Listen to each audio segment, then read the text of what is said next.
Hello, today I want to tell you a bit about the work I do for the European Commission.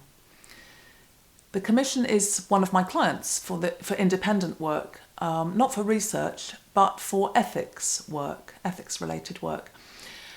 This came about through my work on the ProRes project, which was set up to investigate and produce ethical codes for non-medical researchers, all non-medical researchers. So this was a big and complex project that worked across, I think, 10 different EU countries as they were in 2018 when we began the project. And we did come up with some conclusions, and I'll put the website in the text below so that you can have a look for yourself. If you want to find some ethics resources, it's a very good place to look because we collected loads of them. And while working on this project, I was lucky to be in the lead team. There were 14 teams, I think, in all from the 10 different countries that we worked across. And the lead team was hosted in the UK, where I'm based. And I learned how EC-funded projects work. They're very complex. They're often multi-country. They're often dealing with big, difficult topics like access to primary health care or how to combat terrorism, or really big, international, relevant but difficult topics. And the Commission has developed a kind of language and systems for managing its projects. So they talk about things like work packages. A work package is a subset of a project around a particular piece of work or theme. They talk about deliverables. That means reports or videos or tangible outputs, other people might call them. So I learnt this language, and while I was working on the project, one of my colleagues quite early on suggested that I apply to work for the Commission as an ethics expert. I've written a book on ethics, I teach ethics, I've done quite a lot on ethics for quite a long time. So I completed the online application, and again I'll make sure the URL is in the text below in case any of you have enough experience to want to work as an expert for the Commission. They don't only use ethics experts, they use experts in all sorts of things, so it might be worth just having a look. I completed that online application in 2018. It took me a long time to do because there are many different sections that you have to complete. It's quite complex. And in early 2020, I was called for training in Brussels for 2 days. The first day was on the procedures that the Commission uses in its ethics work, and the second day was practice. So the first day was classroom-based, and we were learning about the computer systems, we were learning about the Commission's priorities, we were learning the principles of how the work is done.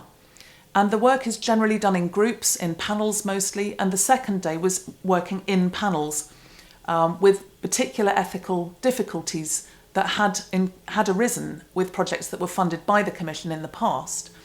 And we were tasked with deciding how we would resolve them, and then comparing that with what was actually decided at the time. And this was really interesting, and I was looking forward to working on some of these panels. They discuss contentious issues and aim to reach consensus, which I appreciate as a way of working. But of course, then the pandemic hit. So it was a while before I was called. I wasn't called till 2021. But I've now done several different assignments for the Commission. I've done an ethics assessment. This is working with a panel to assess funding proposals before they're funded. And of course, the ethics panel is not the only thing that goes into that decision. There's a lot that goes into the decisions. Some of these projects are 5 or 10 million euros. So it's really important for the Commission to make good decisions about what they will fund and what they won't fund. So as part of the assessment work, working in a panel, giving individual reports, looking at where consensus exists within the individual reports, and then discussing the areas where we don't have immediate consensus to come up with a conclusion. Then I've also worked on an ethics check. This is something that may be required by the people at the assessment stage of a project if it's funded at a certain point, often after the first year, to check whether the project is doing what it's supposed to do in terms of ethics, what the assessment panel may have required.